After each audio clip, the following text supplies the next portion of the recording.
In this video, we're going to look at how to convert a parametric equation into a Cartesian by using our double angle formulae. Let's have a look. All right, so have a look at this one. We've got x equals sine t and y equals cos 2t.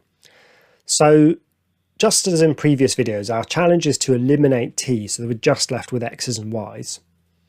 Well, there's nothing I can really do with my sine t, but there is something I can do with cos 2t. In fact, there are a few things I can do with cos t, because remember there are three double angle formulae for cos.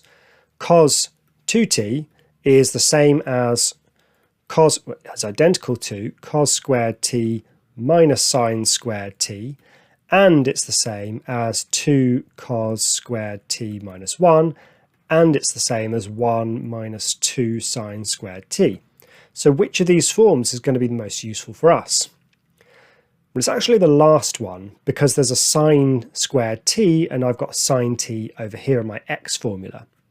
So what I can do is I can say that y equals 1 minus 2 sine squared t, and then I can just drop in this, because look, if x is sine t, then x squared is sine squared t. So I've got 1 minus 2 x squared. Okay, now this is curious, right? Because that's just a parabola, right? I could plot this and it would just look like a parabola. And specifically, it would look like this. It'd be a negative shaped parabola with a y-intercept of 1, and it would look like this, basically. But is that what my original equation looked like? Well, if you think about it, it can't be, because, for example, x is sine t, so x must be bounded between minus 1 and 1.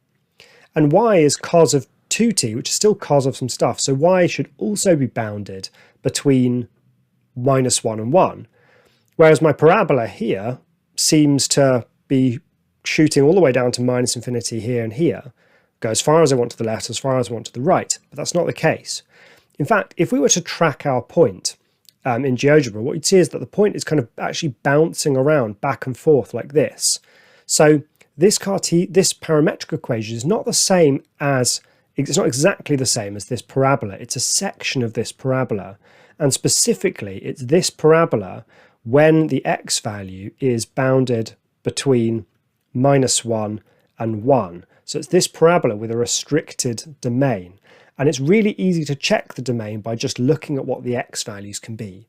The x value can only be sine of something, and if it's sine of something, it's stuck between minus 1 and 1. So a little bit trickier in this case, but nevertheless we can use a double angle to convert to Cartesian. Let's have a look at another example. Okay, this one looks pretty similar, right?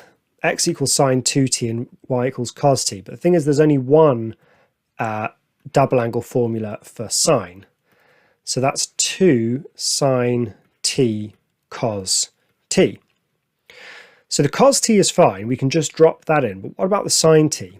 Well, we're going to have to use our kind of sneaky rearrangement of the Pythagorean identity.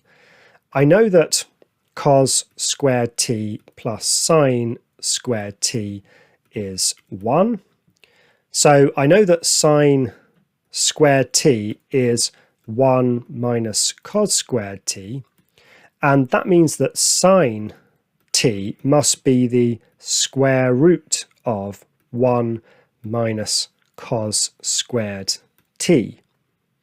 So, okay, so I could kind of drop that in there. I need to be careful about plus or minuses here, because strictly speaking, it's plus or minus. So I've got some options here. I could either just drop in plus or minus and have my equation in terms of plus or minus roots, or I could just actually square this whole thing and say x squared equals 4 sine squared t cos squared t. Because now what I've got is x squared is 4, well, sine squared t is this, it's 1 minus cos squared t, and cos squared t is y squared, multiplied by cos squared t, which is y squared. And so this is my Cartesian equation, right? It's a slightly crazy one, but it's still just x's and y's, and it actually doesn't look too bad. Okay, so that concludes our work on converting parametric equations into Cartesian. So I'll see you in the next video.